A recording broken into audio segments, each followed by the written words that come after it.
What is going on, everyone? It's Justin here, and today I've got a video of the Google Pixel 4a. And I know this came out a few weeks ago and I've had some time with it, but I feel like on the topic of student content and the kind of series that we've just wrapped up of the best student tech, the best budget tech, and the budget setups, this is kind of a good way to wrap it up because at $350, I believe it is one of the most compelling smartphone options for students or anyone looking for a budget phone in the US. In 2020, the phone trend is the good phones are getting cheaper, but some of the most expensive phones on the market are continuing to push the limits of how much a phone could cost. You've got the Galaxy Fold in Canada that can go up to $2,800, and also the Galaxy Note, all in the $1,000 price tier. But at the same time, the diminishing return in smartphones, I believe, is much lower than that. And here you've got a Google Pixel that undercuts the price of the Apple iPhone SE 2020. That actually delivers quite a bit for its price and makes it a very popular choice. So for starters, this phone is extremely boring. The way it looks, the model options you have, the color, everything about it is as bare bones as you could possibly have, but it does kind of get the job done where it needs to. It comes in one color, which is matte black. It also has just a plastic finish to it. It also only comes in one storage option of 128 gigs. And when you compare it to the price of an iPhone at 128 gigs, the price point difference between the iPhone SE at 128 gigs compared to the Google Pixel makes it about a 25% difference that even at the budget price tier of the $400 range, a $350 phone especially is going to be very compelling to save that $100. So Google had a budget phone last year at $399, and it was a great option because of the great camera, the software that you can expect. And on paper, the best-selling phone from Google has always been their budget line, whereas I felt like their premium line of smartphones just wasn't really competitive compared to some of the other options available on the market in a similar price tier. And in North America, when you look at the market, there aren't really that many cheap phones that are available compared to Asia. And for a lot of people, you don't really want to go and import a Chinese phone, say the OnePlus Nord or like a Xiaomi or something like that. And you just want to be able to buy something that is readily available in North America. And that is where I feel like the Google Pixel 4a is really going to dominate. With a phone and camera technology that has always been really reliant on software, Google doesn't really have to have the best specs to make a good phone. The camera is a great example of that. In some ways, they may be a little bit behind, and instead of putting multiple cameras in, they've really relied on AI and have been able to back it up with great image quality. When it comes to build quality, yeah, it is made out of plastic. The phone is very light, and I feel like that is going to make it very easy to drop, but I think I actually like it quite a bit. As a backup phone in my case, being able to just slide it in the pocket and having something that is light while the other pocket has maybe a heavier or larger phone is great to have. But I would definitely recommend getting a case for it, and this right here is the official Pixel case, and it kind of solves a lot of the build quality or cheap feeling issues that you might have with a plastic build. It just has like a nice finish to it, and it protects the sides as well. But yeah, it does look very similar to the Google Pixel 4, and from a distance you're not really going to be able to tell, but it is made out of plastic, it feels like it's made out of plastic, and it is very light.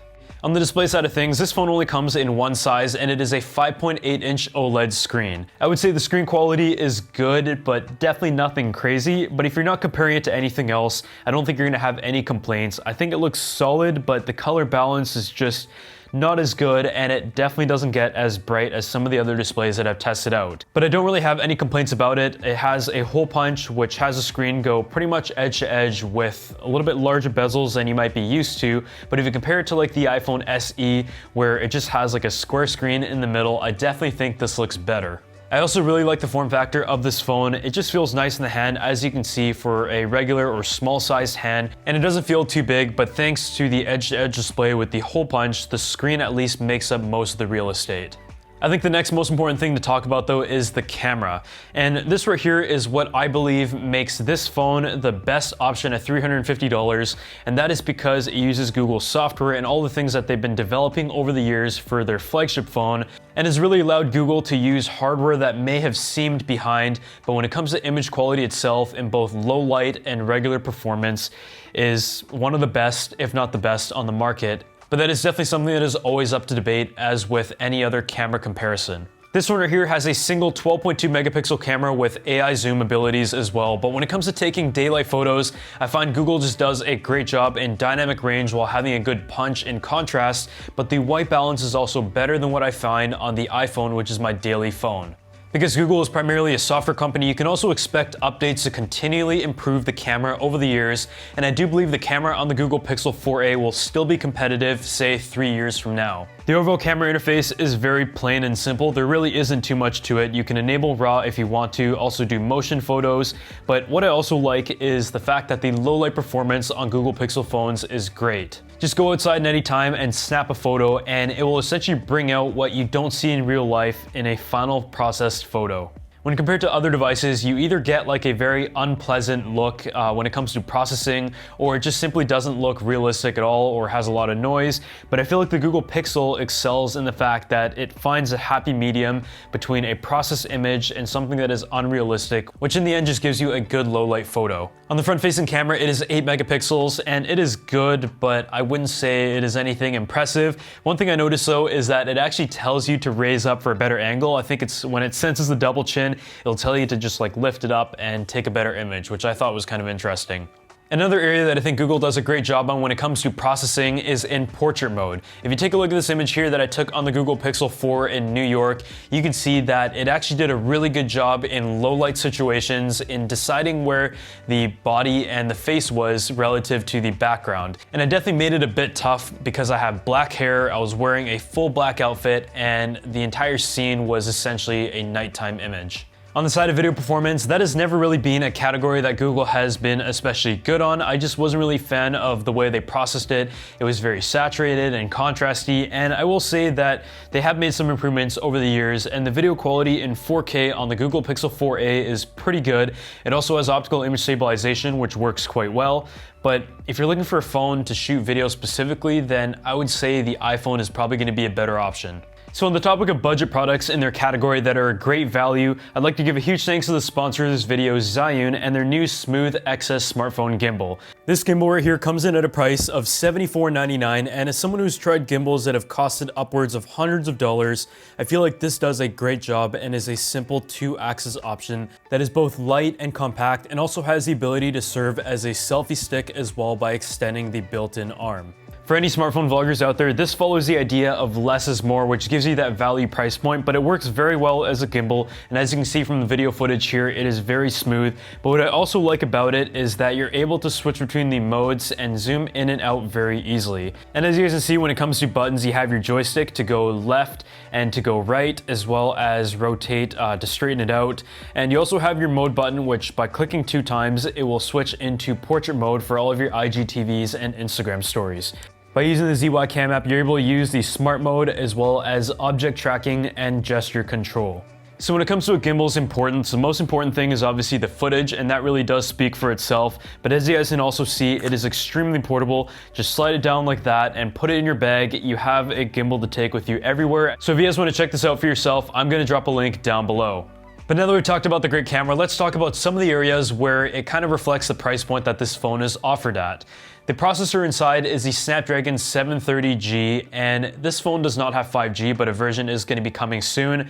And overall, I would say that the processor is able to get the job done, but it is definitely not as snappy as you would expect when you're opening apps. You will notice that it's like maybe a second or two slower, but by no means is the phone slow. If you're trying to do like daily tasks such as email, social media, taking some photos, and stuff like that, you're really not going to notice any issues with it. You can turn up the animation speed to kind of trick the mind into thinking it is a bit snappier, but I would say this processor is able to get the job done for the average consumer, and even in some cases a prosumer, because in 2020 phones have great processors and in many cases are more than you're ever going to need. When it comes to software, there's really not much to say about the Android experience. It is very smooth, fast, it works well, you get updates for the next couple years, and in general it is just like the raw version of Android that a lot of people know and love. They've done a great job in optimization once again, and you essentially have all the features that you would expect on a Google Pixel phone in this small package. This processor is not very power hungry either, so the 3800 mAh battery is able to last quite long, but you don't have wireless charging. You do, however, have the option to charge with an 18-watt brick, which gives you fast charging abilities, and I feel like that is a bit more important than wireless charging, but it would have been nice to see because Google makes a great Pixel stand for wireless charging. One area that you may notice a shortcoming in processor performance though is the GPU. And if you're trying to game, you might notice that there might be a frame drop here and there depending on what you're trying to play. And similar to last year's situation, for the most part, I found that the performance was quite solid. So here we were testing Asphalt in this example, and I feel like it's a good game to test it out because it's very fast moving, you have a lot of textures and movement, and as you can see, the phone actually handles it very well, and this is the same game that we tested in last year's budget phone. So I feel like if Asphalt is able to handle just fine on this device, if you're someone who casually games on a smartphone, most of the things you're going to throw at it are going to be able to handle just fine. On the audio side of things, you also have a set of stereo speakers that is actually quite loud, so that is always nice to see.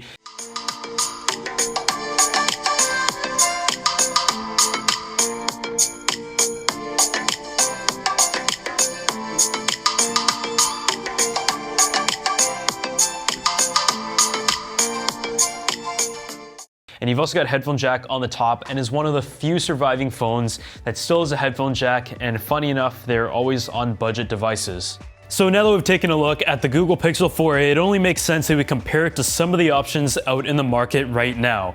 And I think with budget phones, the kind of unique thing about comparisons is that a lot of them seem to focus on one main thing as opposed to being good at everything, because at that price point, you simply can't get everything in one package.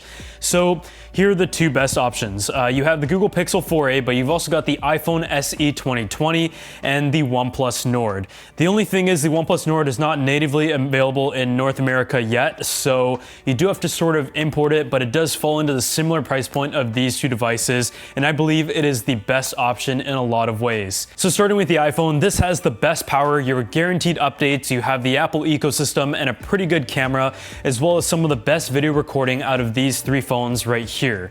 The screen itself though is nothing that exciting. It is just the same design as the iPhone 8. It doesn't have any sort of edge to edge. It is also one of the smaller phones, and the battery life is definitely not as good. But when it comes to power, it is probably the most powerful phone of the three and is guaranteed updates, and software is arguably Apple's best advantage in terms of the ecosystem. The OnePlus Nord, from the other hand, comes from a company that kind of started out as a budget phone brand that was able to undercut the competition and make a very effective spec device at a low price.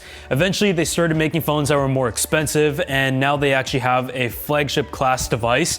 But the OnePlus Nord is essentially a phone that goes back to their roots and in a lot of ways is an incredible value for its price. It has specs that are kind of at the mid-end with the Snapdragon 765G, and it also has a glass construction on the back and metal sides, as well as a multiple camera setup. But the camera is definitely not its biggest strength. I feel like the Google Pixel 4a does a much better job. The display is 90 Hz, and it goes edge to edge. You have a dual camera setup on the front, and I believe that out of the three phones right here, the display on the OnePlus Nord is the best one. That is in terms of the color balance, the display speed, and the sharpness. I feel like overall the best screen you're going to find is on the OnePlus Nord.